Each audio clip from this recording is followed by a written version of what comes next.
Bom dia a todas, bom dia a todos. É é um prazer tê-los aqui conosco nesse momento, nesse webinário. Meu nome é Vitor da Silva Carvalho, eu sou gerente da editora Karger aqui no Brasil. Vamos dar início à sessão Reconhecimento dos Pesquisadores na Jornada de Publicação. É uma mesa redonda com participação da Karger, da ORCID e da Biblioteca da Unesp.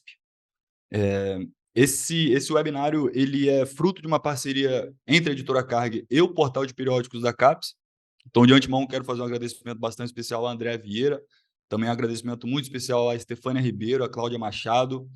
Não é o primeiro que nós fizemos em conjunto e com certeza não será o último. E a equipe do portal sempre abraçou essas iniciativas desde o começo, fortalecendo bastante. Eu vou passar brevemente um vídeo do portal de periódicos, 2 slides somente com algumas novidades da editora Karger, apresento as painelistas para que a gente possa entrar propriamente no conteúdo dessa sessão, beleza? Então, só um momento.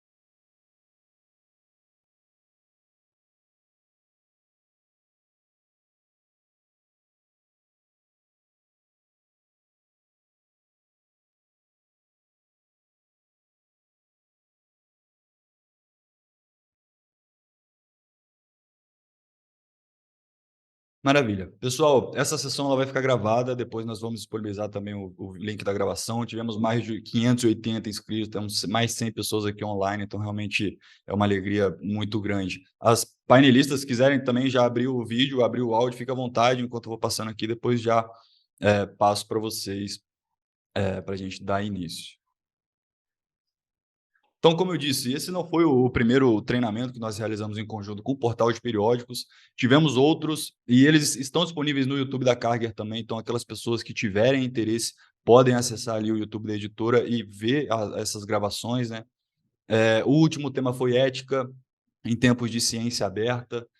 Tivemos também melhores práticas para revisores, para peer reviewers.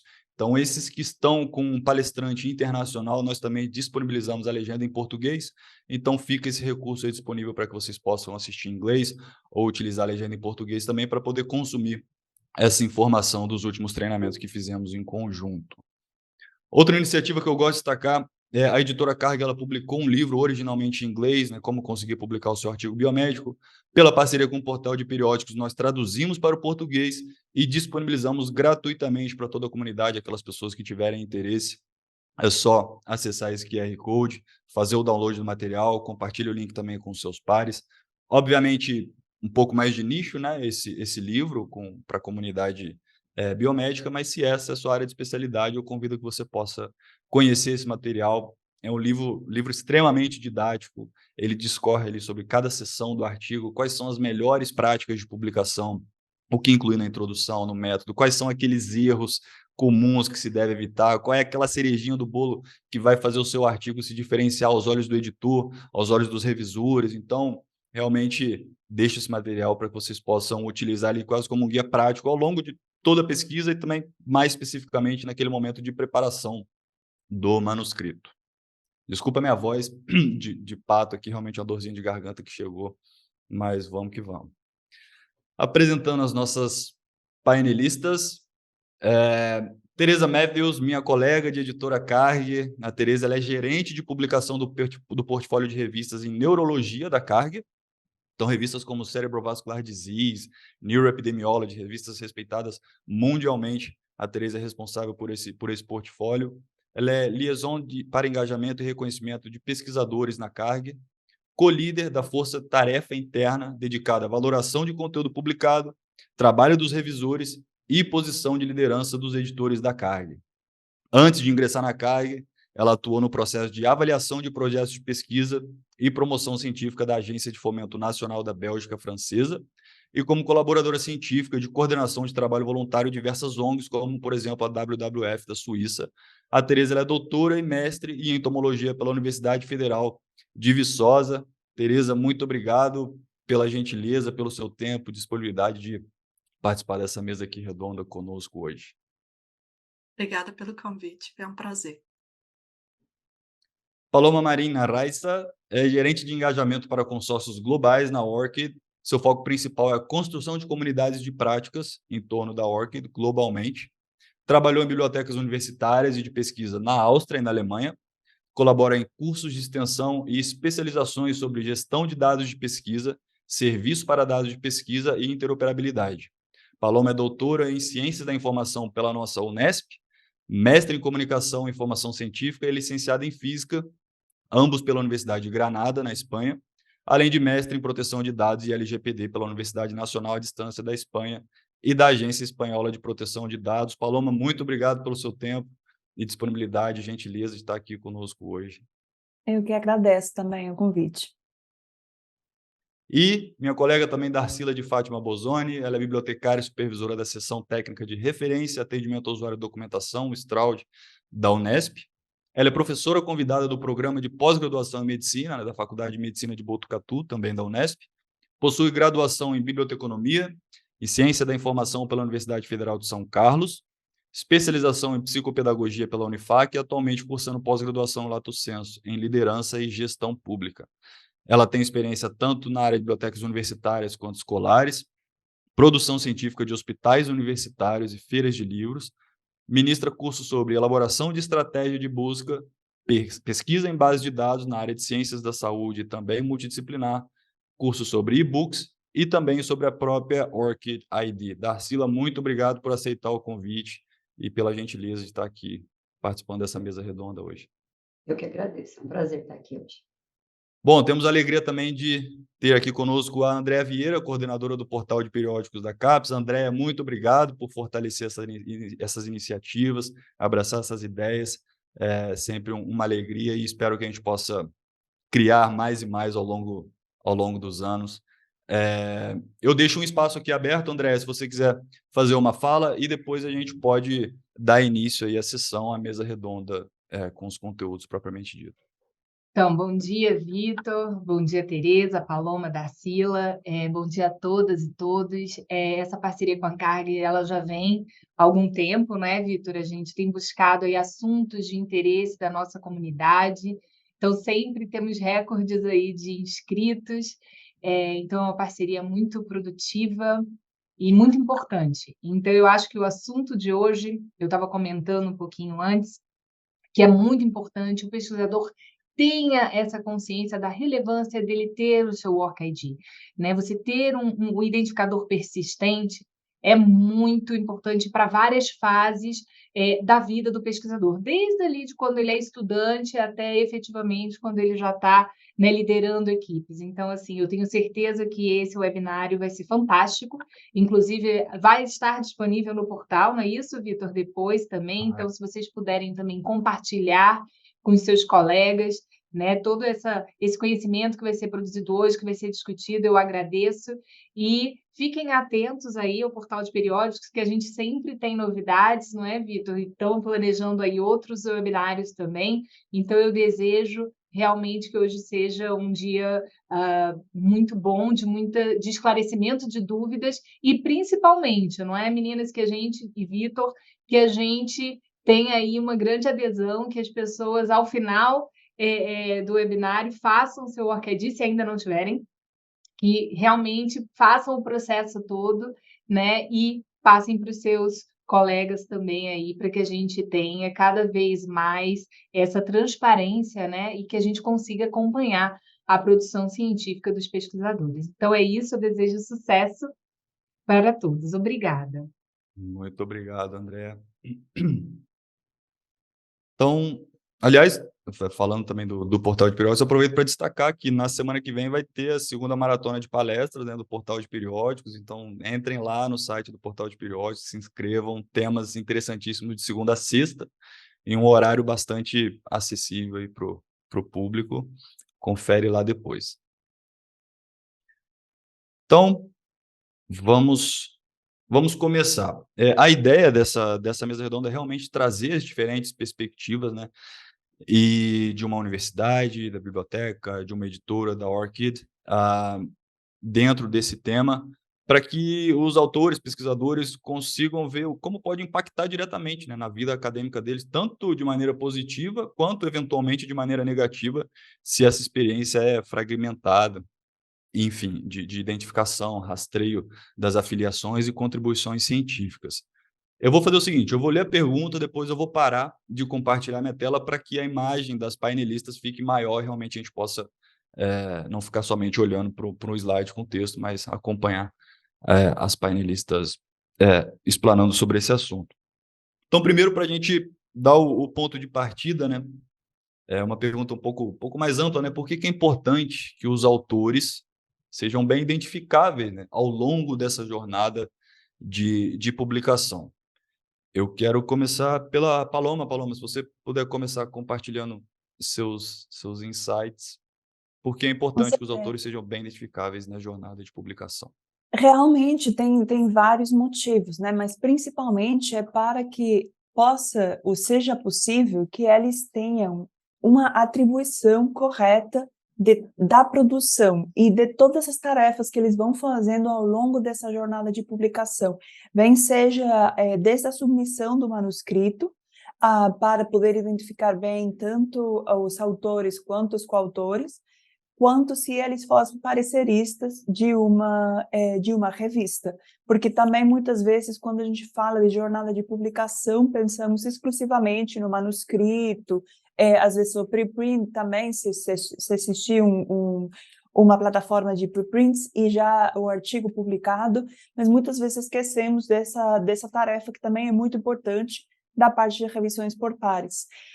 E o que acontece muitas vezes é que os nossos nomes não são únicos, ou às vezes a gente tem uma combinação possível. De fato, aqui na nossa mesa nós temos 4 exemplos maravilhosos. Temos uma mudança de sobrenome em português para sobrenome em inglês, temos vários sobrenomes que são compostos. Então, aí como que a gente coloca o nosso nome na nossa produção? Eu, por exemplo, que coloco com o meu primeiro sobrenome, com o meu segundo sobrenome, com a combinação dos dois, e tem ainda pessoas que têm mais de um primeiro nome, né? Mais de um nome próprio. Então, muitas vezes acontece que finalmente acaba sobrenome, uma série de iniciais, sobrenome que muda, e é muito difícil atribuir realmente essa produção para a pessoa, porque às vezes ninguém sabe quem que essa pessoa é realmente. Daí a importância também de ter uma identificação única nessa jornada de publicação. Tereza, eu gostaria de complementar. Acho que o que a Paloma falou é no ponto, e é realmente muito importante que esse reconhecimento ele seja direto e fixo ao longo da carreira do pesquisador, né? E que ele possa ter um instrumento também de agrupamento daquilo que ele produziu durante a carreira dele. Um outro ponto que é muito importante quando a gente toca no que vem a publicação de um artigo científico, né, todo aquele processo, é que existe também uma responsabilização dos autores pelo trabalho que está sendo submetido. Então, a declaração correta e sem dúvidas, né, de quem é quem dentro daquele trabalho, dentro do contexto daquele trabalho, ela é extremamente importante. Por exemplo,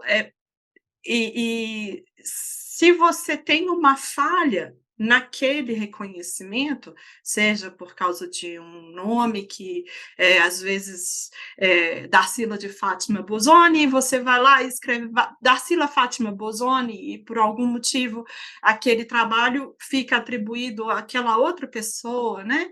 E a pessoa correta que deveria ter recebido aquela informação sobre aquela submissão daquele manuscrito não recebe, e ao mesmo tempo aquela pessoa teria responsabilidade por aquele trabalho, né. Então, é importante que a gente tenha esse cuidado e, a OCAD ela vem para oferecer uma solução nesses casos. Então, para a gente que está trabalhando com o processo de avaliação de manuscritos e submissão para publicação, esse reconhecimento e essa maneira de corretamente atribuir os trabalhos a quem eles são é extremamente importante. Obrigado. Darcila?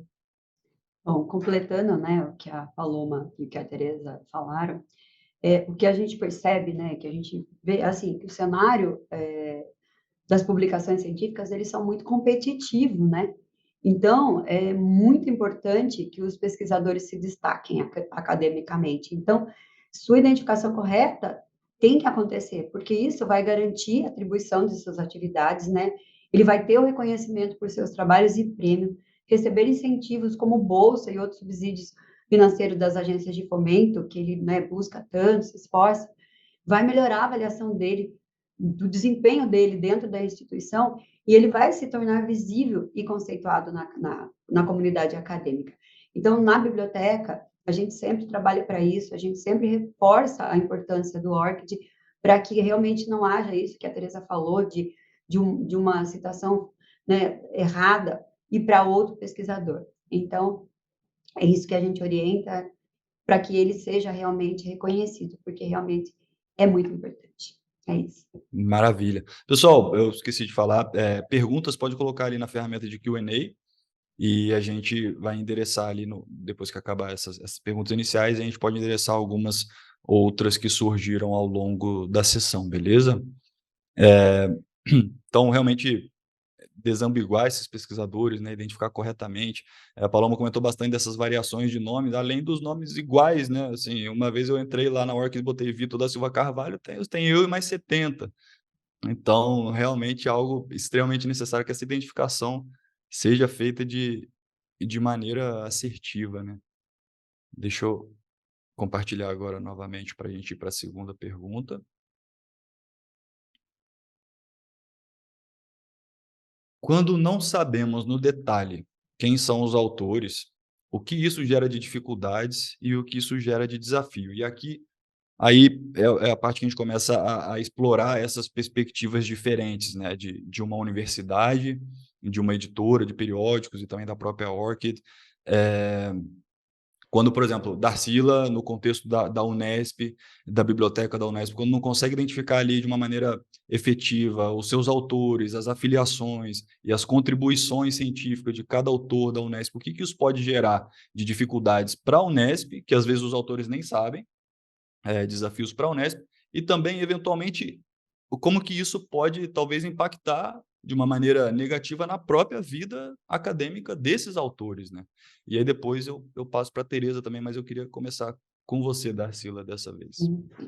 Bom, reforçando, né?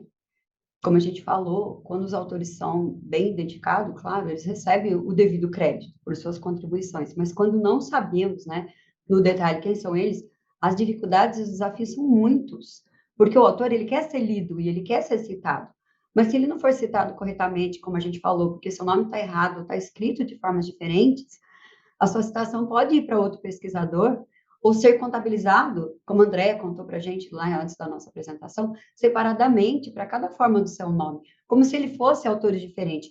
E isso é muito ruim, porque vai prejudicar suas métricas dentro das bases de dados, né? E como é que funciona, então? Os ranqueamentos automáticos, né, os sistemas, eles não vão reconhecer o autor, né? E seus indicadores, por exemplo, o índice H, que é um instrumento que quantifica a produtividade, o impacto do autor, ele pode ser menor, trazendo prejuízos. Ele pode ter, né, a sua carreira, a sua progressão prejudicada. Ele pode, a concessão do seu pedido de bolsa pode ser negado, pode diminuir a nota do programa de pós-graduação ao qual ele faz parte, né, caindo o conceito do programa. Então, se o autor não for facilmente localizado, ele até não consegue fazer conexões com outros profissionais que trabalham na mesma linha de pesquisa com ele não consegue fazer colaborações internacionais, né, ou ser convidado pelas editoras para fazer revisão por pares. Então, tudo fica comprometido. Agora, o que a gente fala na biblioteca, né? A gente reforça. Como o ORCID é uma ferramenta que conecta os pesquisadores e suas pesquisas, a gente reforça sempre isso. Por exemplo, eu dou aula na pós, como foi dito, e a nossa docente, ela foi localizada pelo ORCID para fazer revisão por pares. Então, sempre que eu vou dar aula, eu falo isso, né, da importância do pesquisador ser chamado por uma editora para ser revisor, né? Isso é importante para a carreira dele. E eu reforço sempre que o ORCID faz a desambiguação do seu nome. E mesmo que ele tenha sido citado ou indexado em diferentes grafias, os algoritmos que fazem o recaminhamento automático das citações não vão confundi-lo e vai atribuir a contagem adequada daquela citação, tanto ao documento quanto aos autores, né, aos colaboradores. E isso vai aumentar a sua visibilidade e sua credibilidade. E o ORCID só faz ajudar nesse processo todo. É isso. Maravilha.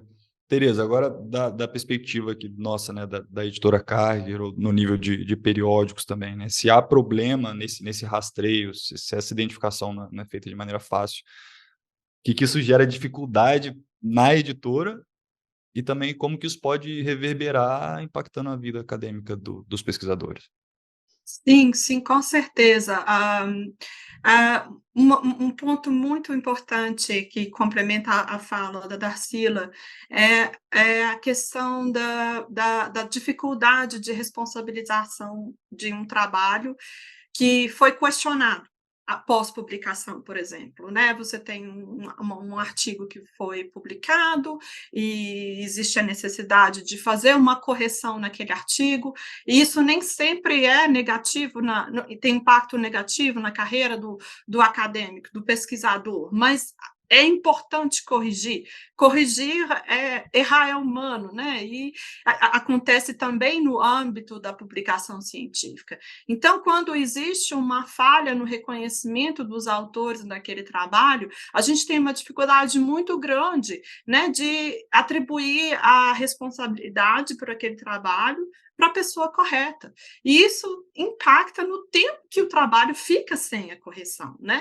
Então, o uso de um identificador persistente como o ORCID ajuda a gente a correr atrás das pessoas que são responsáveis pelo trabalho de maneira clara, né? Porque as pessoas mudam de nome, as pessoas mudam de casa, as pessoas mudam de e-mail, elas mudam de instituição, né? E ao longo da carreira delas, elas têm essa liberdade, né? É inerente à mobilidade na vida de um acadêmico. É até saudável que uma pessoa que está construindo sua carreira acadêmica, que ela passe de uma instituição a outra para poder adquirir mais experiência, né?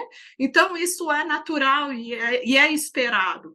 Então, usar uma ferramenta com o poder da ORCID facilita a gente também. E só complementando uma coisinha que a Darcila falou, isso sobre a questão de as pessoas terem oportunidades para serem convidadas a serem revisores por pares, por editoras, eu vou te falar que isso é uma coisa que acontece no nosso dia a dia. O ano passado, a Carga abriu para receber candidaturas espontâneas, né, de pessoas que têm a vontade de se tornar revisores, né, como uma iniciativa de incluir os pesquisadores que não estão no Global North, vamos dizer assim, e uma das ferramentas que os editores utilizam para poder avaliar esses candidatos é o perfil ORCID, né? Porque ele agrupa toda a obra daquele pesquisador e é muito fácil. Então, se você oferece aquela informação, ela facilita muito a vida e ajuda realmente a aumentar a sua visibilidade, declarando de maneira correta e compreensiva qual que é toda a sua obra enquanto pesquisador. Obrigado, Paloma. Gostaria de complementar. vou complementar um pouco as duas falas, porque eu acho que, de fato, foram colocados pontos muito importantes, e eu acho também que vou conseguir responder uma das perguntas que apareceu no Q&A. Realmente, ter um ORCID ajuda muito nesses processos, tanto de escolha de revisores, até mesmo de colaboração internacional, mas acontece com muita frequência que esses identificadores persistentes, CORC, não é enviado para a revista, ou não é coletado pela revista, ou pela plataforma que seja, pode ser um repositório institucional, pode ser uma plataforma no nível nacional, de uma forma autenticada, quer dizer, o autor, o pesquisador, no caso, nunca fala, eu autorizo o acesso, né, nessa interface. Então, o que acontece com muita frequência é que esses identificadores são inseridos em formulários de forma manual. Então, aí a mudança de um número altera completamente a pessoa. Ou outras vezes são utilizadas ferramentas de busca. Então, por exemplo, eu coloco lá, como o Victor falou antes, eu coloco Victor da Silva e eu tenho 80. E agora, qual é o autor, o coautor desse artigo, dessa submissão?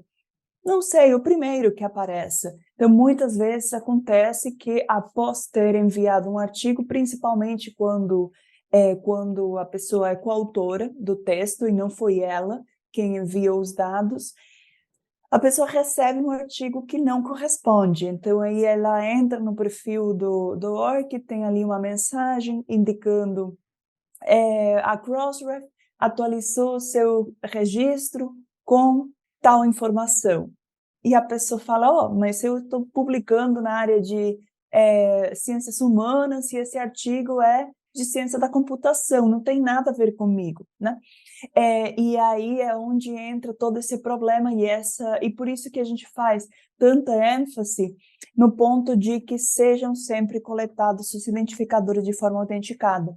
A Karger faz, por exemplo, um ótimo trabalho com isso e, de fato, também com o reconhecimento dos pesquisadores na jornada de revisão, ou seja, dos pareceristas. E isso vincula-se muito bem com o que tanto a Darcila quanto a Teresa estavam falando, porque, de fato, existe essa possibilidade de uma pessoa que tenha diversos artigos e até alguma alguma revisão por pares adicionada no registro da ORCID, isso será base para que outras revistas ou outros pesquisadores possam avaliar a trajetória acadêmica. Então, por exemplo, eu estou me candidatando espontaneamente para ser revisora de uma revista na área de ciência da computação, por exemplo.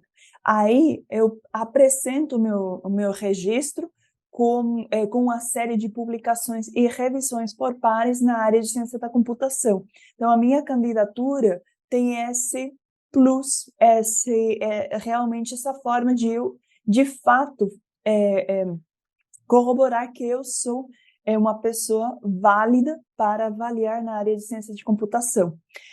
Tem outras editoras que também têm esse parâmetro como forma de avaliação para ver quem que entra para ser revisor da revista, e não necessariamente são em publicações de alto impacto, simplesmente na área, que isso também é muito importante, porque muitas vezes a gente esquece que certas revistas chamadas de alto impacto são simplesmente revistas onde a pessoa consegue publicar em inglês, que são, às vezes, revistas com custos muito altos de publicação, que nem todo mundo consegue, nem toda universidade, nem todo centro de pesquisa consegue acessar essas revistas para publicação. Então, aí entra tudo nessa mesma linha. Beleza, obrigado. Compartilhar novamente a tela. Eu acho que a gente...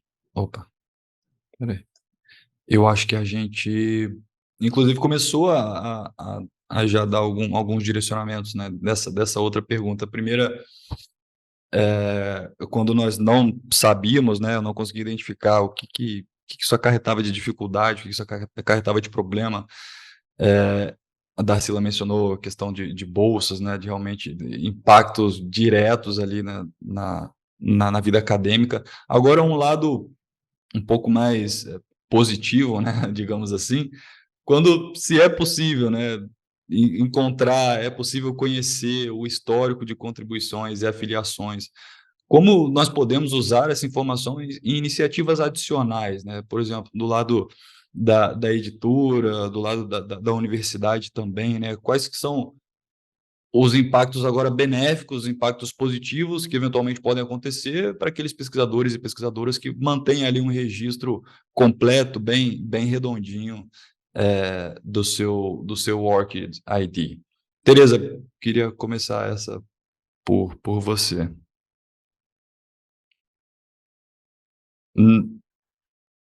Ai. Desculpa. Delimitando no contexto da publicação e no lado de uma editora, né, realmente, se um autor demonstra a sua experiência em determinada área específica, como já foi falado anteriormente, isso tem uma influência positiva, né? Essa demonstração dessa experiência já no momento da submissão do manuscrito, proporciona a forma como tanto os editores quanto os revisores podem observar, né, o trabalho que está sendo avaliado, ligando aquilo a toda a obra daquele autor, né? Eles vão ter uma facilidade de enxergar qual que é a relevância das novas evidências que aquela pessoa está trazendo, ou das conclusões que ela está fazendo no seu trabalho, né? Também, de novo, na questão dos revisores por pares, né? Se você está informando toda a sua, de uma maneira agrupada, de toda a sua obra como acadêmico, isso vai facilitar o trabalho dos editores na hora de escolher as pessoas que vão estar avaliando um manuscrito que foi identificado para peer review, né? Então, assim, aquela coisa também, se você é capaz de fornecer informação correta sobre quem é responsável por cada parte de um trabalho, né?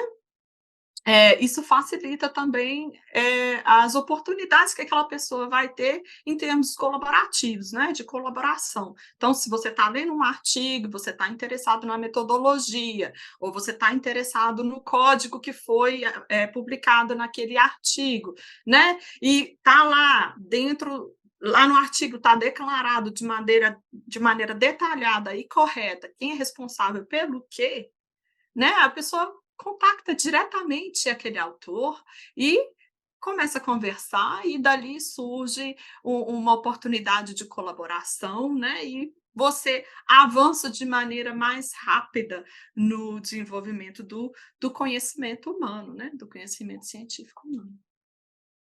Obrigado. Paloma. Eu queria continuar com o que a Teresa indicou, que, de fato, essa correta divisão de papéis ao longo da escrita ou do desenvolvimento da pesquisa que deu lugar ao artigo é super importante. Existe agora mesmo uma taxonomia chamada de credit, que já começa a ser utilizada por muitas editoras. Nós, dentro da ORC, também utilizamos e tem 14 funções diferentes para os diferentes autores e coautores do artigo. Então, essas funções vão desde a pessoa que fez a conceitualização da pesquisa, da pessoa que escreveu o código, fez a visualização de dados, fez uma análise da verba, ou a pessoa que finalmente fez a escrita e a revisão do manuscrito, que serão enviados para publicação.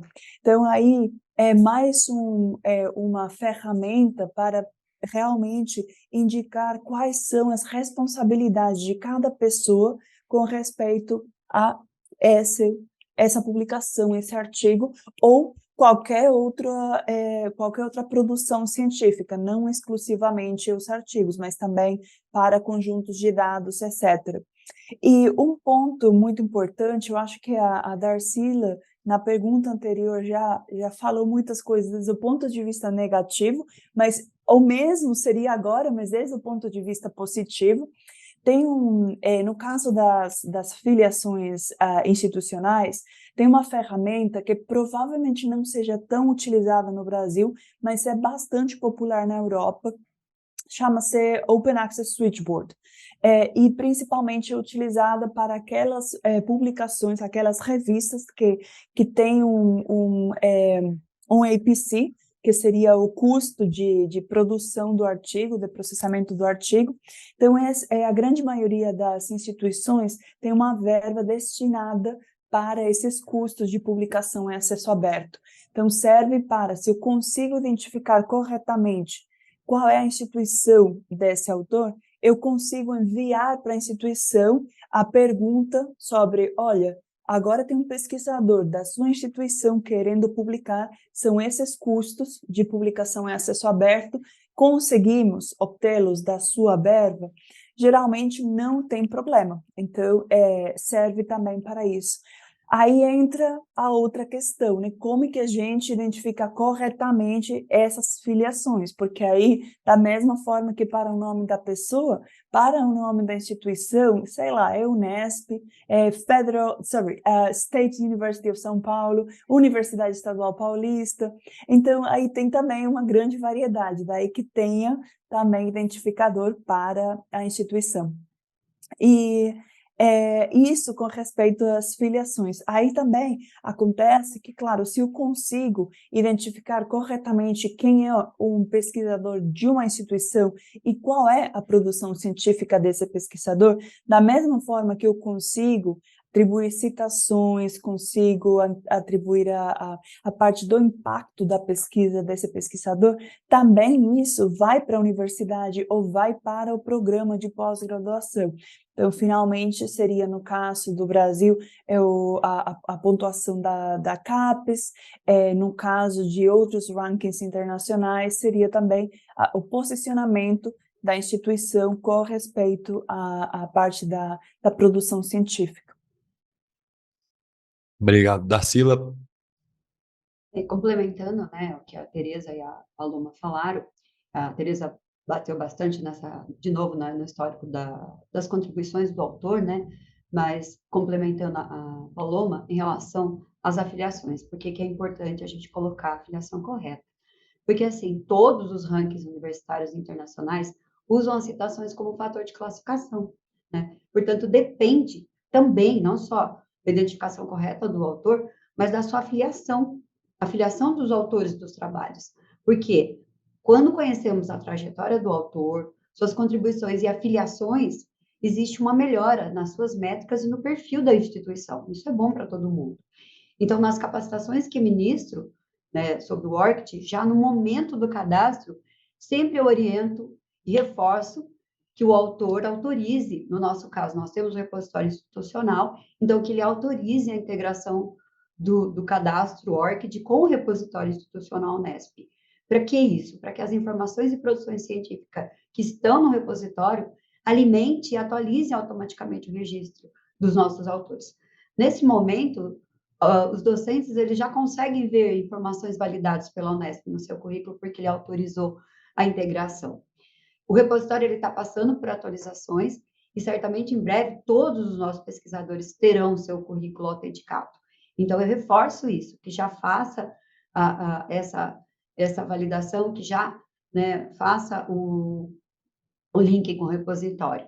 E também, como a Paloma falou, existem várias formas do nome das instituições. Isso pode ser muito prejudicial quando a instituição não é citada do jeito correto, porque aí vai para outras instituições.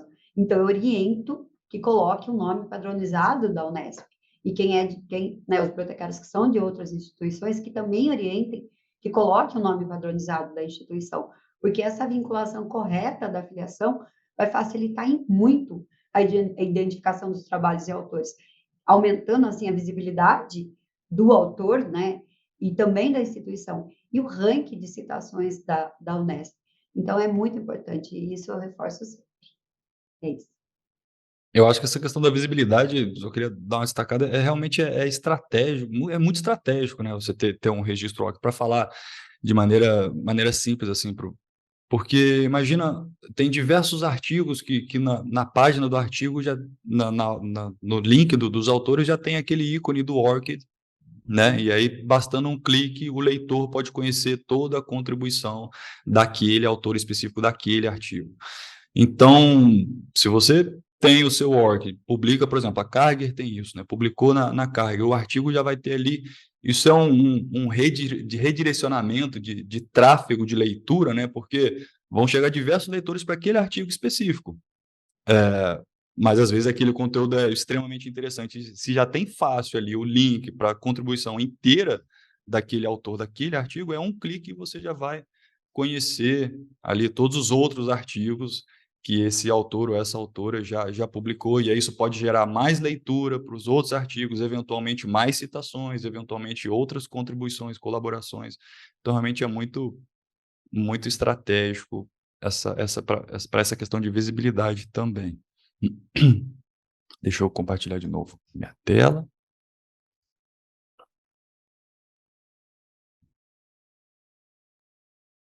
Agora, um pouco mais específica, né? Eu quero começar com a Paloma,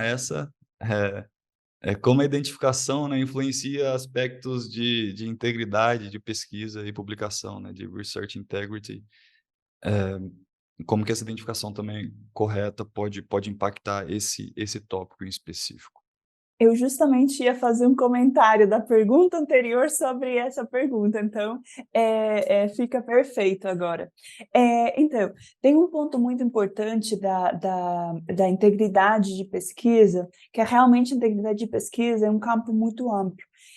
Então, agora mesmo, nós vemos que existe uma série de eu não vou falar iniciativas, mas vamos ver correntes, né, sobre produção massiva de artigo, ou até mesmo uso incorreto de certas filiações ou de certas pessoas. Por exemplo, se eu sei que o meu texto vai ser publicado melhor se eu tiver um coautor que é da universidade, uma certa universidade nos Estados Unidos, aí eu consigo por uma série de mecanismos, inseri-lo no meu texto. Nos últimos meses, tem aparecido bastantes dessas atividades com pesquisadores da Espanha e da Arábia Saudita, por exemplo, como eles tinham realmente uma série de mecanismos para aparecerem um monte de artigos e consequentemente, também nos rankings, impactos, etc. Então, é muito importante também, e cada vez mais está sendo implementado por muitas editoras, a Karger é uma delas, mas também acontece com o repositório institucional, por exemplo, no caso da Unesp, ou até com portal de periódicos no nível institucional. No caso do Brasil, por exemplo, a Universidade Federal de Uberlândia tem feito um trabalho muito importante com isso. E é que desde a própria plataforma da editora, ou desde o próprio repositório institucional, ou desde o próprio portal de periódicos, essas informações também sejam enviadas para a ORG. Daí a fonte dessas informações não é o autor falando, eu escrevi tal artigo, eu participei de tal pesquisa, é a própria editora indicando essa pessoa de fato é autor desse artigo, essa pessoa de fato é revisor para certa revista, ou essa pessoa de fato desenvolveu a sua tese na minha universidade. Eu tenho a tese no repositório, tese, dissertação, trabalho de conclusão de curso, qualquer coisa.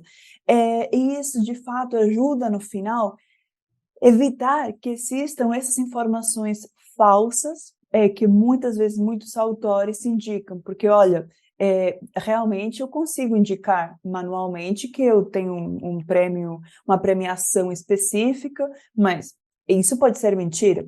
Agora, por exemplo, a CAPES está fazendo um trabalho maravilhoso nesse sentido, porque todas essas premiações de trabalho de perdão, dissertação e tese são enviadas automaticamente para os registros da ORC, tanto se a pessoa é o autor, ou seja, o estudante, o candidato para doutor, quanto se a pessoa é o revisor, o orientador dessa pesquisa, desse trabalho. Então, dá para também ter essa indicação de que, de fato, a pessoa, não é que eu estou inventando que a minha tese foi premiada, é que, de fato, o órgão encarregado dessas premiações está indicando que a minha tese foi premiada. E assim, então isso também serve e ajuda nesses processos ou procedimentos para demonstrar que a pessoa não está inventando informações e que, de fato, essas informações são verídicas. Maravilha. Tereza, gostaria de complementar? Só ligando no que a Paloma acabou de falar, realmente, para a gente na carga, o comprometimento com a transparência como ferramenta para construir confiança e se assegurar da integridade dos trabalhos que a gente publica, né, a utilização de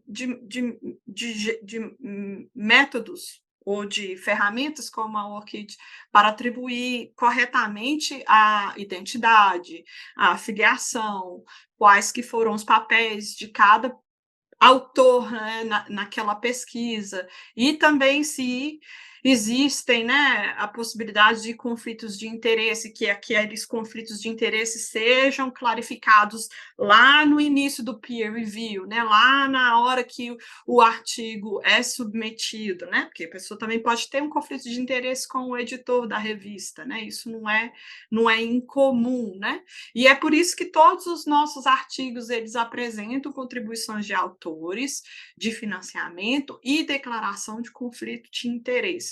Então, isso é uma coisa que é muito importante para a gente. E ter uma ferramenta que desambígua, que é persistente e que é clara e correta é essencial para que a gente possa fazer esse trabalho da melhor maneira possível, né? Com o menor número de falhas possíveis. A transparência facilita bastante coisa.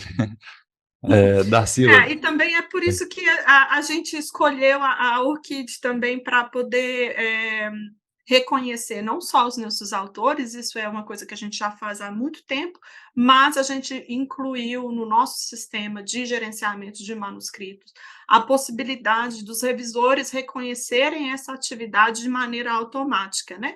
Que vai também evitar o problema que surgiu no chat, né? Que a pessoa teve o trabalho que ele revisou, que foi atribuído para outra pessoa, né? Então, isso também evita esses problemas. E para a gente é essencial que esse trabalho seja também verificado por nós. Então, que a pessoa ela não esteja manualmente colocando, adicionando aquela atividade, mas que exista um processo que permita a editora em confirmar aquela atividade, ao mesmo tempo mantendo a anonimização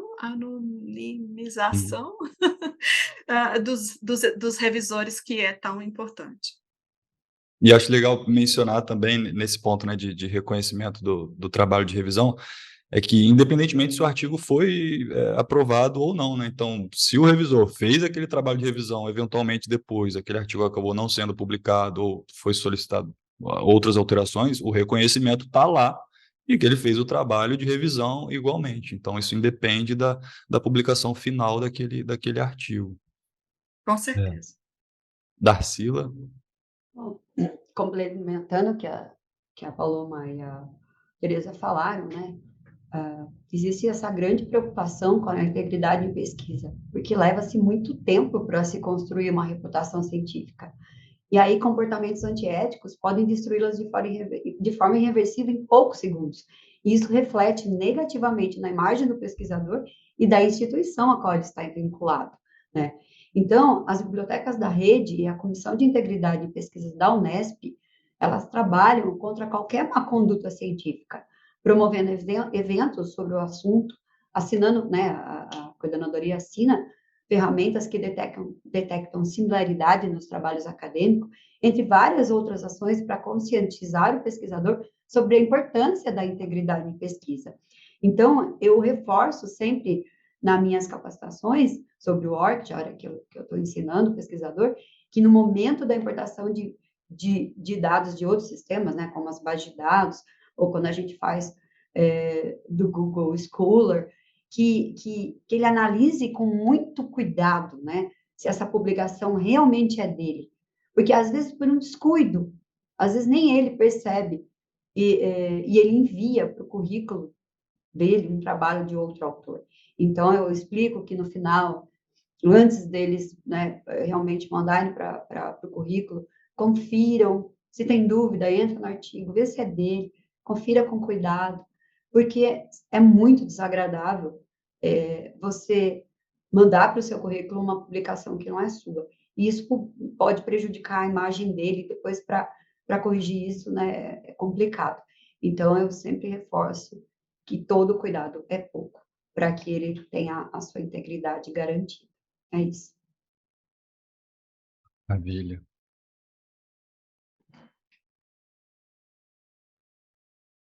E agora, essa pergunta mais prática, né? Como que cada uma de vocês potencializam, né, facilitam esse cenário de identificação dos autores? Quais são as atividades que vocês têm feito para potencializar esse cenário?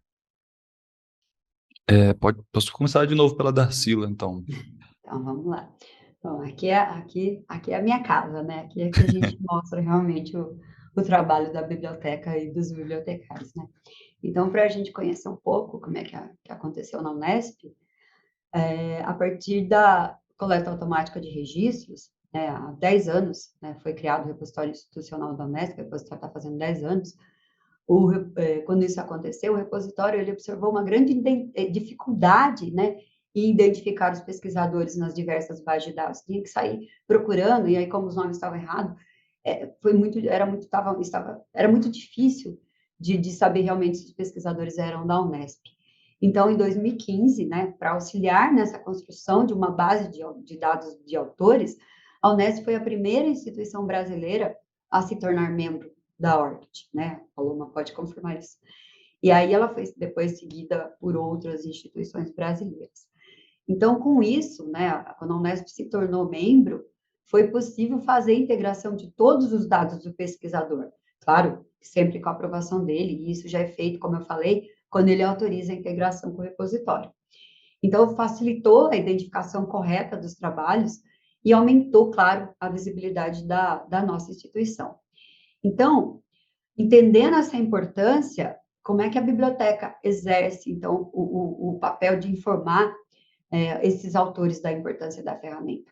A gente faz um grande esforço para que todos os nossos pesquisadores não só tenham um cadastro, porque o que acontece? Quando ele vai submeter o paper dele, o artigo dele para uma revista, ela pode pedir, se ela for membro da ORCID, ela pede o número ORCID. O que acontece? No desespero, ele vai lá, né, e cria um cadastro para ele, porque ele precisa preencher. Se ele não preencher, ele não consegue terminar a submissão. Então, ele preenche. Só que ele esquece. Aquilo fica lá e ele nunca mais entra para povoar, para atualizar. E como o Victor falou, né, quando é publicado numa revista da Cargill, vai ali o ícone na frente do nome do autor, eu sempre mostro isso para eles nas minhas aulas, o íconezinho, e a pessoa clica. E eu falo isso, gente, é muito desagradável numa revista de alto impacto, que você já é difícil de publicar, e você consegue. E aí clica lá no ícone do ORCID e o currículo está vazio. Aí você não sabe de onde ele é, o que ele já produziu, sabe? Queima a imagem do pesquisador. Então, eu reforço sempre, né, essa questão de não só fazer o cadastro, mas também como fazer o preenchimento correto disso. Eu reforço que é uma ferramenta gratuita e que diferencia ele de outros pesquisadores e que poupa o seu tempo. Então, eu vou até contar, como eu falei que eu ia contar alguns casos, alguns relatos de caso, como isso acontece no nosso dia a dia. numa sexta-feira à tarde, né, uma docente do Instituto de Biociências foi à biblioteca e me pediu ajuda para atualizar o seu currículo ORCID. E aí, com alguns cliques, olha o quanto poupa o tempo, né, do pesquisador. E no máximo 1 hora, a gente ficou ali conversando e fazendo as atualizações e dando os comandos, autorizando a integração com outras bases de dados. Nós enviamos mais de 100 trabalhos para o registro dela. E ela ficou muito feliz, é muito gratificante ver a felicidade do pesquisador. E ela me contou que tinha comprado um vinho, pois ela já tinha se planejado para passar o final de semana fazendo a atualização, o que é comum, né? Em outras plataformas, você fica uma semana, ao final de semana, preenchendo aquilo e dá muito trabalho, porque ela precisava submeter o pedido de bolsa na segunda-feira, então ela precisava ter o ORCID atualizado. Aí ela me perguntou o que ela faria com vinho, então, já que ela tinha comprado enquanto ela preenchia para ela ir tomando. Eu falei, olha, professora, faz um brinde à minha saúde, né? Que eu já vou ficar muito feliz.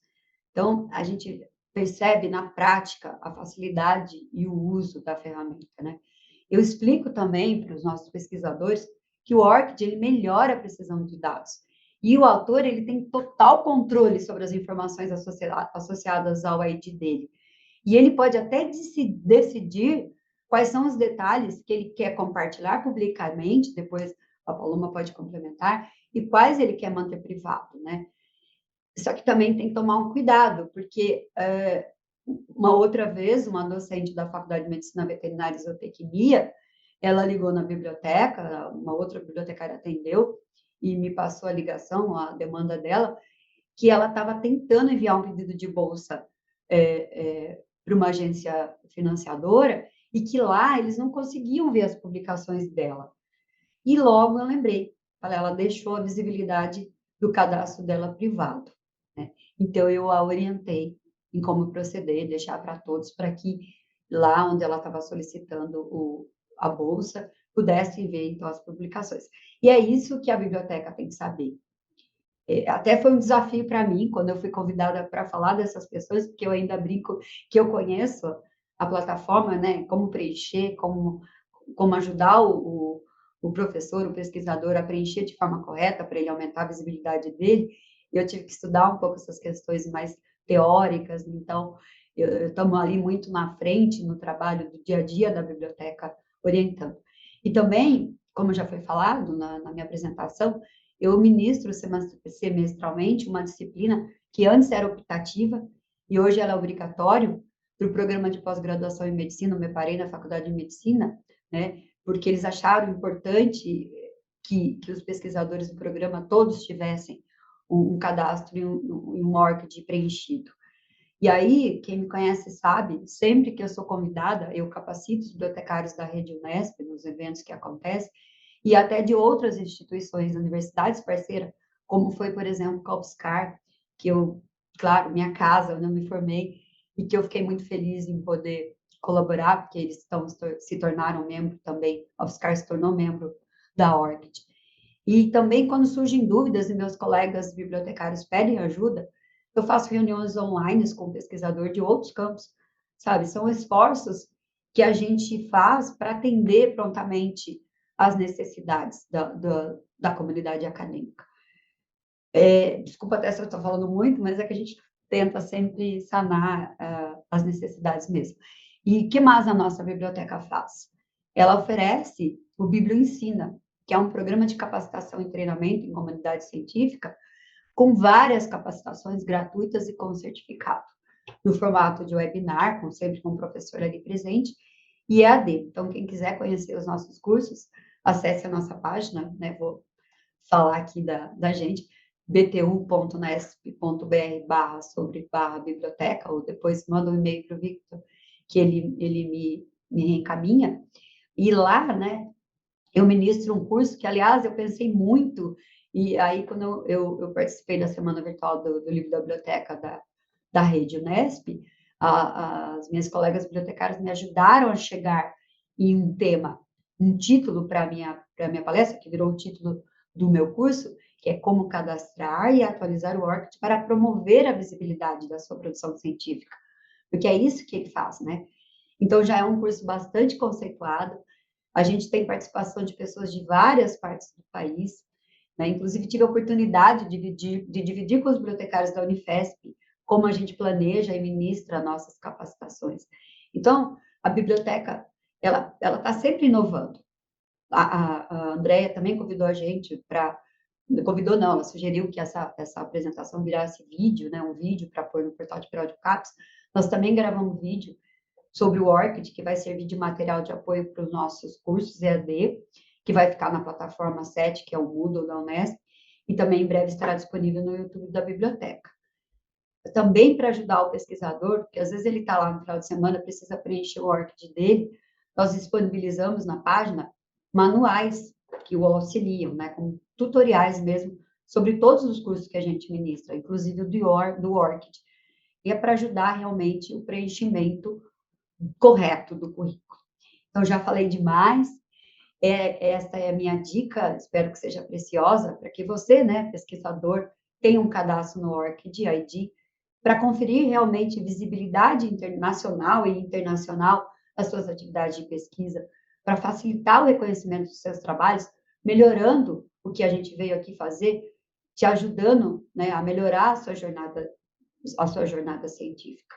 Acho que é isso. Perfeito, perfeito. E eu destaco também que tínhamos várias bibliotecárias também, bibliotecários que se cadastraram para participar, então também fica essa ponte, né, com a Darcila para que essas iniciativas possam se capilarizar também e outras instituições, outras bibliotecas possam fazer iniciativas semelhantes ou trocar ideias nesse sentido, porque realmente é um trabalho de excelência que beneficia a todos. Então, bibliotecas do Brasil, contatem a Darcila para novos projetos em conjunto aí. E parabéns, Darcila. Estou sempre à disposição. Tereza, gostaria de complementar como que na Cargill a gente potencializa, né, facilita essa identificação dos autores. Então, o nosso sistema de submissão está integrado com o ORCID, né? Então, e os autores eles podem então facilmente ligar o trabalho, todos os trabalhos que eles têm, com o ORCID, com o perfil ORCID deles, né? Essa ligação ela acontece no momento da publicação do artigo e ela é bidirecional, então tanto de um lado quanto de outro, aquele link ele é realizado de maneira automática. E da mesma forma, a gente também tem a automatização do reconhecimento da atividade de revisor por par, né? Só queria lembrar que essa atualização ela é individualizada e somente realizada se o revisor requerê-lo, né? Mas essa oportunidade ela está lá, então a partir do momento que a pessoa termina o processo de avaliação, né, entrega o comentário sobre aquele manuscrito que está sendo avaliado, é oferecido para ele, tanto para fazer o download do certificado, quanto para poder fazer o link. E é realmente clique, clique, clique, e chegou lá no ORCID, número certinho, nome da revista certinho, né? Tudo como deve ser, né? E a gente escolhe o ORCID e ter essa parceria com o ORCID porque a gente acredita no valor que essa ferramenta tem, no enriquecimento, né, e na organização da vida de um pesquisador. E também porque ela nos permite fazer o nosso trabalho com mais facilidade, né, já que ela auxilia a gente reconhecer e identificar as pessoas com quem nós estamos interagindo no processo de publicação de artigos. Perfeito. Paloma? Realmente eu vou praticamente apenas complementar o que já foi dito, né? Mas é sempre bom ter pontos de vista também de quem está trabalhando mais diretamente com pesquisadores. Então, um dos pontos principais que já foi colocado é a parte do preenchimento, né? Então, um ponto muito importante que nós sempre destacamos, principalmente quando estamos trabalhando com bibliotecas ou até mesmo sessões de pesquisa de diferentes instituições, principalmente quando trata-se de instituições de ensino superior e pesquisa, são as bibliotecas ou as sessões de pesquisa quem ficam encarregadas dessa tarefa de contato com os pesquisadores, até mesmo de ir antecipando, que a gente fala muito dessa fase de antecipação do que vai acontecer, né? Por exemplo, está tendo um processo de mudança na infraestrutura da instituição, um novo repositório, ou um desenvolvimento no repositório existente, ou no portal de periódicos. Dessa forma, os pesquisadores já sabem que terá uma hora na qual o cadastro deles seja necessário, ou até mesmo a vinculação entre as duas plataformas, essa parte de autenticação. Quando eu converso com bibliotecas, quando eu converso às vezes também diretamente com pesquisadores, muitas vezes eu faço, de novo, muita ênfase no ponto de que não é uma questão de preencher, que muitas vezes a pessoa vai um pouco com essa ideia de eu preciso manualmente aqui inserir todas essas informações, e como a Darcília estava falando, trata-se muitas vezes dessa optimização do vínculo com outras plataformas. Por exemplo, o caso de plataformas como Crossref, como PubMed, no caso de pesquisa médica, tem também com a DataCite, no caso de conjuntos de dados, software, etc. Enfim, tem uma lista bastante grande de plataformas das quais a pessoa consegue importar informações, não só de produção científica, mas também, por exemplo, de financiamento. No caso da Dimensions, então a grande maioria das instituições de amparo à pesquisa, ou financiadoras de pesquisa, tem também o título do projeto, às vezes até a quantidade de bolsa ou de verba que foi outorgada para esse projeto, e todas essas informações é possível também importá-las diretamente. Isso facilita muito a vida, e principalmente facilita não só a achar ou conectar pesquisas atuais desenvolvidas nesse ano, no ano passado, mas também pesquisas muito mais antigas. E seguindo um pouco a linha da Darcília de colocar exemplos, uma vez eu estava auxiliando a minha mãe preencher corretamente, fazer o vínculo no cadastro dela. E aí, entrando na Crossref Metadata Search, eu encontrei um texto que foi publicado no final dos anos 80. Aí foi para, mãe, esse texto é seu mesmo? Você é autora? E ela confirmou. Falou, eu tinha esquecido desse artigo, né? Mas estava lá. E aí a gente vinculou através da Crossref Metadata Search. Então isso facilita também muito a vida dos pesquisadores, porque ele já tem o vínculo com plataformas externas. Fora o fato, obviamente, de que cada vez são mais as instituições, seja universidades, seja editoras, seja as próprias agências de financiamento da pesquisa, que contribuem de volta para os registros, e então já fica também esse hub de informações científicas. E eu falo sempre que é muito importante não simplesmente fazer, eu fiz o cadastro porque, sei lá, a FAPESP estava exigindo na hora de eu submeter a bolsa, ou porque a editora XY estava requerindo para eu enviar ou submeter o meu manuscrito, senão também com a ideia de, pode ser, de fato, um conjunto de informações que eu consigo definir a visibilidade dessas informações, se eu quero que estejam públicas para todo mundo, se eu quero que elas sejam privadas, eu consigo apenas fazer um gerenciamento da visibilidade dependendo da organização, e caso a pessoa resolva que não quer mais ter aquele registro, também consegue ter a portabilidade desses dados, ou seja, eu descarrego todos esses dados em XML, e eu levo para outra plataforma que seja do meu interesse.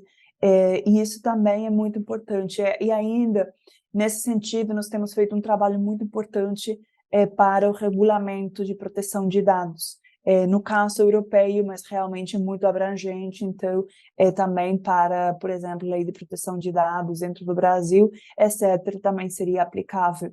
Nesse sentido, é onde o pesquisador tem sempre o controle, mas ter o controle não envolve que o pesquisador precise manualmente inserir todas essas informações, que no final demora muito, né? Então, tem aquela coisa de agora eu preciso preencher mais um cadastro, né?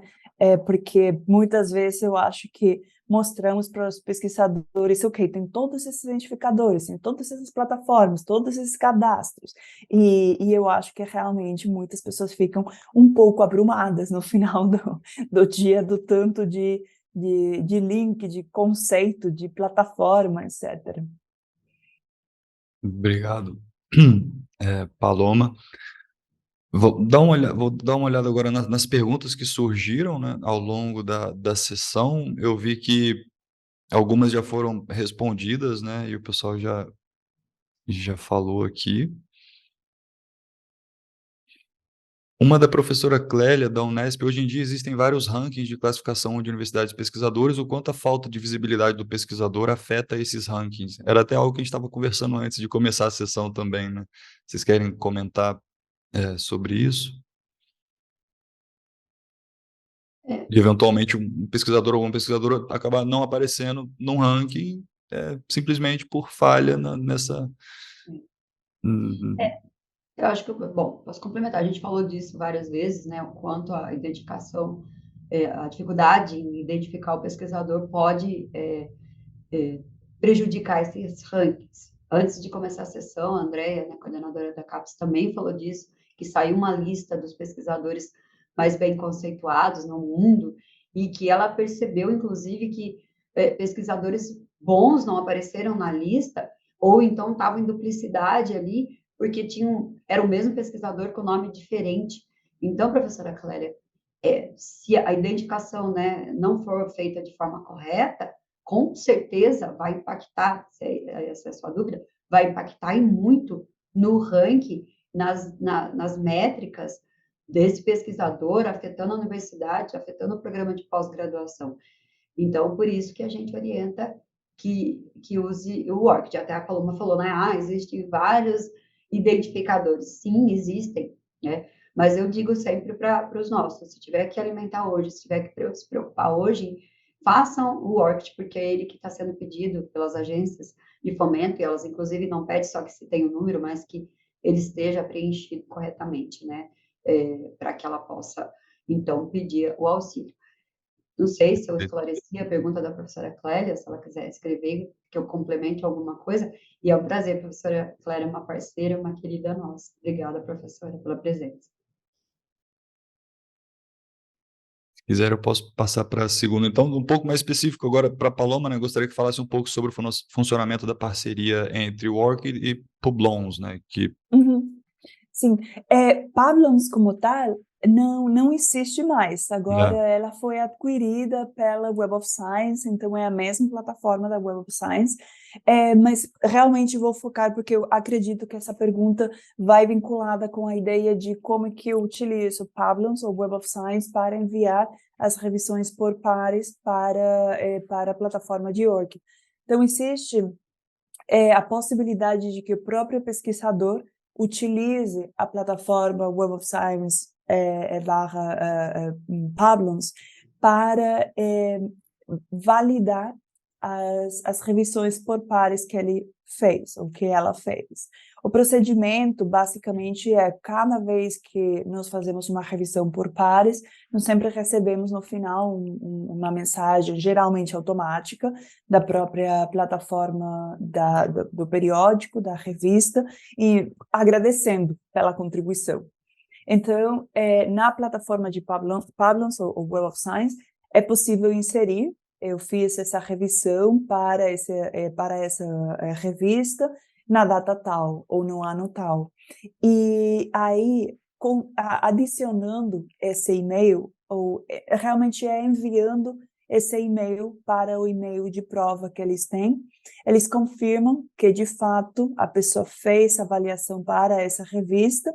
Então, a revisão por pares fica autorizada dentro da plataforma de Pablons, Web of Science. E uma vez essa revisão está dentro da plataforma, automaticamente, após, obviamente, a autenticação, é enviada para os registros de ORCID. Também é possível meio que forçar esse envio. Então, a pessoa também consegue, desde a própria plataforma, falar, agora envie todas as minhas revisões ou até todos os meus artigos que estão indexados na Web of Science para o registro da ORCID. Esse seria o ponto principal, desde o ponto de vista do pesquisador.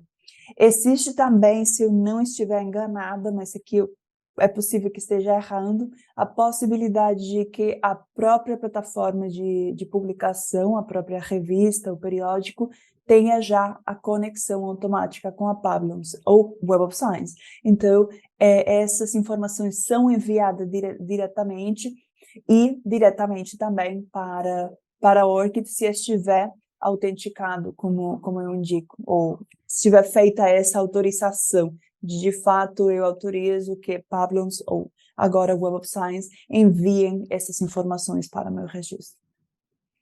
Essas automações também acontecem com a Scopus ID? No caso da Scopus, não. No caso da Scopus, o que existe é o que nós chamamos de ferramenta de busca e link, o Search and Link. Então, a pessoa vincula a plataforma Scopus com a plataforma ORCID, desde a própria plataforma ORCID, na parte das obras, um dos trabalhos, e envia. A pessoa tem que fazer um sistema de claiming, que chama-se. A pessoa tem que ir artigo por artigo enviando. O problema é que esse vínculo, essa atualização, povoação dos registros é feita de forma semi-automática, ou seja, existe de fato um vínculo com a plataforma Scopus, mas não é a Scopus que automaticamente envia essas informações, e sim o pesquisador que precisa ir nos registros e indicar, ok, esse artigo é meu também, e enviá-lo. Entendi. Mas já facilita do que ter que colocar manualmente também, né? Não, claro, obviamente, porque aí não precisa inserir todos os metadados, etc. Já importa exatamente igual que eles estão na Scopus.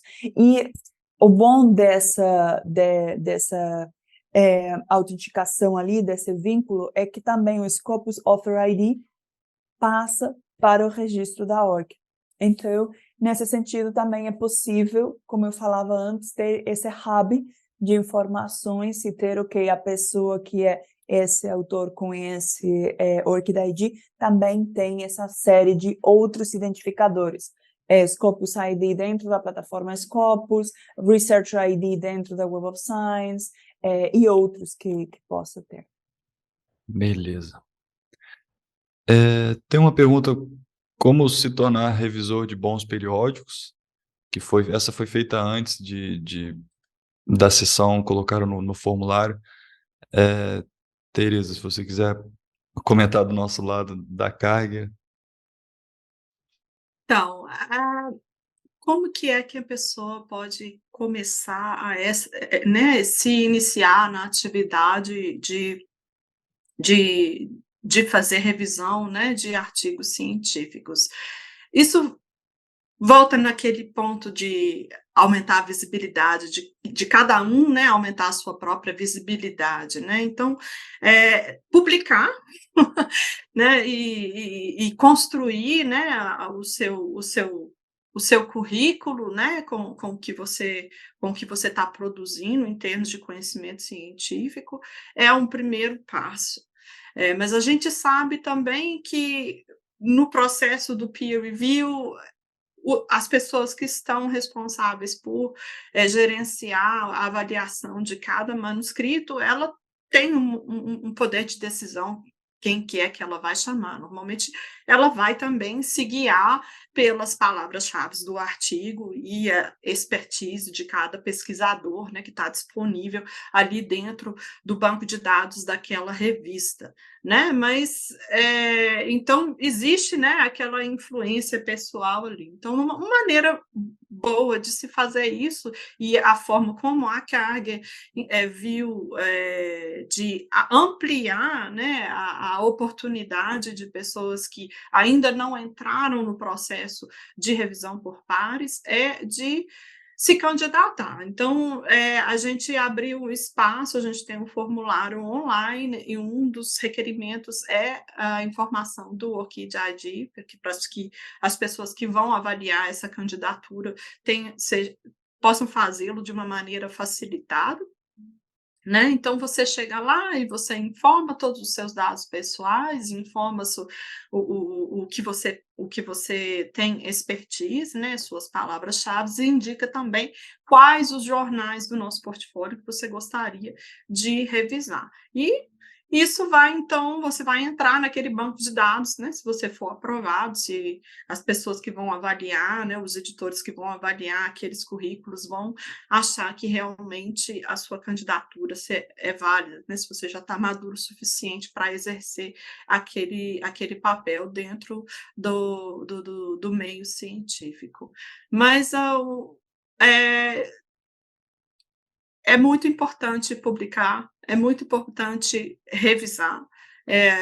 Acho que tem que começar bem cedo, né, no trabalho dentro do laboratório, participar de journal clubs, né, e discutir e aprender a dissecar os artigos, né, e fazer aquele trabalho sempre desde o início, né, e ter sempre também aquela ideia de dar contribuições positivas para o melhoramento, né, do manuscrito. E é essa a intenção do peer review, mais do que criticar, e muita gente tem medo do revisor número 2, né, que sempre traz aquela crítica pesada, mas é sempre importante ter em mente que a atividade de revisão por pares tem como objetivo principal de melhorar a qualidade daquele manuscrito para que o que foi investigado e os resultados que foram encontrados e as conclusões que foram tiradas vão realmente adicionar no conhecimento científico humano. Então, Perfeito. eu vou deixar o link, tanto para a nossa página, onde nós colocamos todos os nossos as atividades de engajamento e reconhecimento na editora, e também vou colocar o link que abre para essa candidatura espontânea para quem gostaria de começar na atividade de revisão por pares. Beleza. Obrigado. Eu vou também compartilhar aqui brevemente, só para mostrar, no site da Karger, pessoal, se vier aqui, ó, tem a parte Reviewers. Você dá um clique em Reviewers. Primeiro, um ponto interessante que a gente tem aqui o guia que a editora Karger utiliza, né, e que recomenda para os revisores. Então, aqui é um material bastante prático também, que a editora vai apontar exatamente quais aspectos ela deseja o feedback, né, acerca daquele manuscrito. Então, é algo bem aplicável que, para quem deseja começar na parte de revisão, você já pode ter uma ideia do que uma editora de 130 anos com periódicos extremamente respeitados normalmente pergunta para os revisores ou deseja saber dos revisores, né? Então, um guia prático disponível gratuitamente. Tem aqui a parte de Reviewer Self-Nomination, mas eu vou abrir essa página aqui de Engage with Us, que ela é um pouco mais completa. Então, se Essa você que eu coloquei o link no chat para todo mundo poder dar uma olhada, né? E temos também os cursos, né? Nós temos acho que são 3 cursos sobre peer review no Karger Courses, que fala exatamente disso. Eu acho que está linkado está conectado aí nessa página. Nessa página, você acabou Essa, de passar. essa página ela separa, né, em autores e revisores. Aí aqui também a gente menciona, né, essa questão dessa parceria com a ORCID, então vocês também podem dar uma olhada para descobrir quais são os detalhes.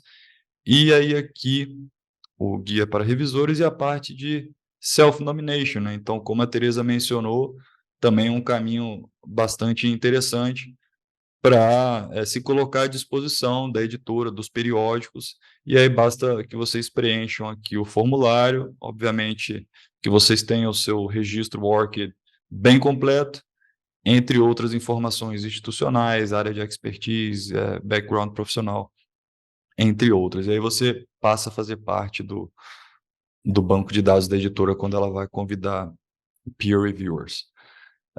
Temos mais perguntas? Espera aí.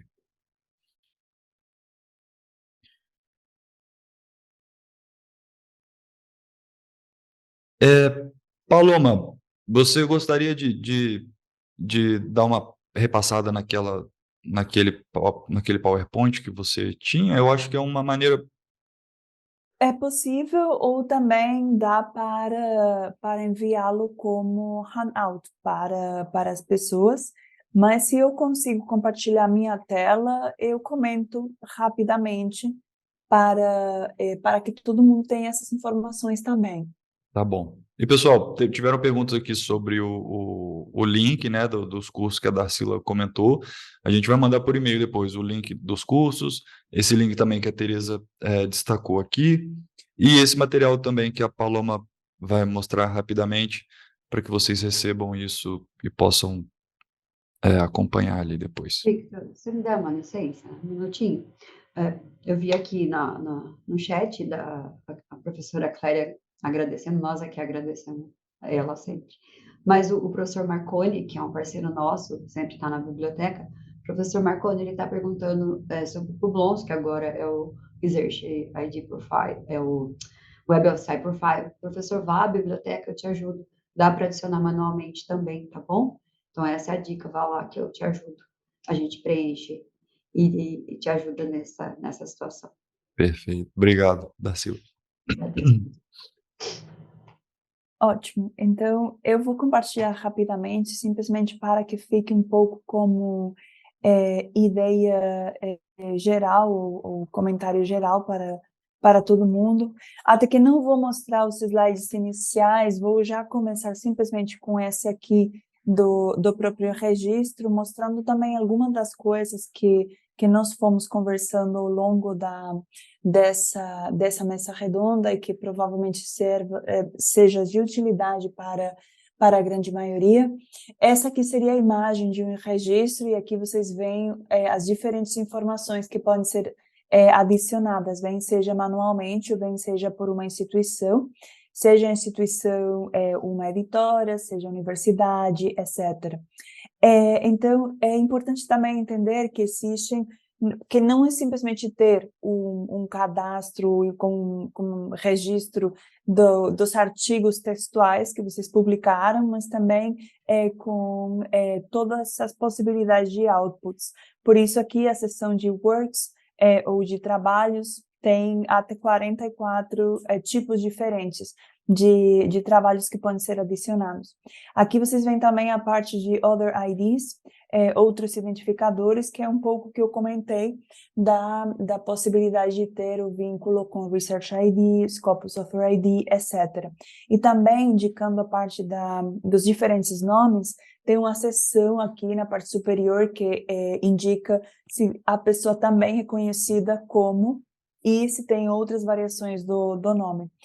Caso seja necessário, realmente, desde o ponto de vista inicial, seria simplesmente o uso do ORCID ID, mas ao mesmo tempo, se a pessoa mudou de nome, mudou de sobrenome, sempre é bom para garantir essa parte de integridade de pesquisa que a gente comentava, ou seja, não sou eu inventando que eu sou essa pessoa, até mesmo na parte de artes, muitas vezes são utilizados pseudônimos, etc. Então, para esse ponto também é importante.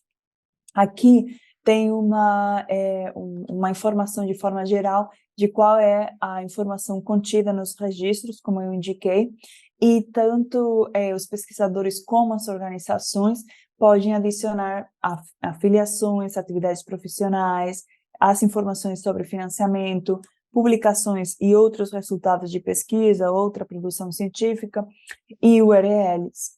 E, ao mesmo tempo, as organizações que são membros da ORC têm a possibilidade de adicionar as revisões por pares e recursos de pesquisa.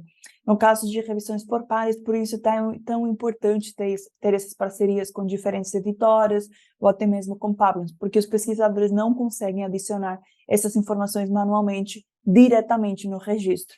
Conseguem, sim, utilizando a via de a editora ou a via de Web of Science. E recursos de pesquisa seria mais quando a gente fala de instrumento que foi utilizado para o desenvolvimento de uma pesquisa, bem seja uma instalação médica, uma instalação de astrofísica, por exemplo, microscópio, etc. E aqui, já indicando um pouco mais a parte do que seria a jornada de revisão, aqui a ideia principal seria poder poupar o tempo dos autores e ter uma melhora nessa precisão dos dados. Então, aqui aparece um fluxo de forma geral de como que deveria ser feito e de quais são os pontos que facilitam, de fato, o uso do ORCID. Essa imagem aqui estaria muito mais focada nos portais de periódicos do que no próprio pesquisador e do que o próprio pesquisador consiga fazer diretamente, né? Mas aqui a parte principal é poder se conectar com a plataforma de periódicos de forma muito mais fácil e depois ter, como já fomos indicando ao longo da mesa redonda e da nossa fala, esse vínculo correto e o melhor reconhecimento de autores e revisores e também uma maior facilidade para a escolha desses revisores ou, às vezes, até de potenciais parceiros para futuras pesquisas. E eu comentei rapidamente antes a autenticação como aspecto fundamental do fluxo de trabalho. Aqui vocês veem um exemplo, no caso desse periódico brasileiro que utiliza a plataforma OJS, mas realmente em qualquer outra plataforma também é possível. Tem um ponto para criar ou conectar o identificador e depois vocês passariam para esse tipo de página de autenticação, onde tem o vínculo correto entre o autor e o seu identificador, depois o nome da editora, da plataforma, se for no caso institucional, do repositório, do repositório de dados, etc. E exatamente quais as ações que essa plataforma quer fazer com o identificador da pessoa. No caso, eles estão coletando permissões exclusivamente para a escrita de artigos e outras atividades de pesquisa. Podem ser filiações, podem ser peer reviews, etc. Mas não estão coletando informações para leitura de dados da pessoa, etc. Isso é importante porque isso também ajuda a que o pesquisador saiba em toda hora o que está sendo feito com os dados dele. E, por exemplo, aqui nós vemos como essa leitura ajuda na pré-população depois do início do registro na revista. Então, vemos que o nome, o sobrenome e a filiação e o país estão preenchidos automaticamente. Isso também, de novo, voltando à correta filiação dos pesquisadores, se o pesquisador tiver já corretamente escrito o nome da instituição, tem muitas plataformas de revistas, de periódicos que já leem essa informação também. Então, já garante que é o identificador, o autor e a filiação correta. E só apenas para mostrar exemplos do reconhecimento dessa autoria, que seria aqui, por exemplo, nós vemos 2 artigos, um enviado pelo sistema da NASA e outro enviado pela Universidade Federal de Uberlândia, no caso, portal de periódicos. Então, dá para ver exatamente o tipo de contribuição, os dois são artigos de revista, também uma série de dados, tanto do artigo quanto da revista onde foram publicados. E vemos que a fonte é uma fonte autorizada, daí que aparece essa parte em verde. E a mesma situação acontece para o trabalho como parecerista. Do lado esquerdo, vemos o caso da Karger, que nós estivemos comentando agora. Eles utilizam a plataforma Manuscript Manager e aqui tem a informação sobre o periódico, no caso, e qual foi a data de revisão, a função do revisor, a função e o tipo de contribuição, né? A função foi revisor e o tipo foi uma revisão. Do outro lado, é o mesmo caso, mas para a plataforma da Cielo, ou JS da Cielo, que já também trabalha com uma série bastante ampla de periódicos dentro do contexto brasileiro. Então, no caso, seria para esse periódico aí, mas tem para outros muitos. Se vocês veem nos dois casos, são revisões por pares cegas, quer dizer, não tem identificação do artigo exatamente que foi revisado, apenas da revista. E por transparência, já tem muitas revistas que no final do ano, do ciclo, publicam uma série de umas listas com as pessoas que já fizeram algum tipo de revisão para essa revista. Existe também a possibilidade dentro da org de ter as informações de revisões por pares abertas, mas no caso aqui eu mostrei 2 exemplos de revisões por pares cegas, porque sei que muitas vezes a resistência de muitas pessoas com o processo de revisão é a perda dessa anonimização, a perda dessa revisão por pares cega.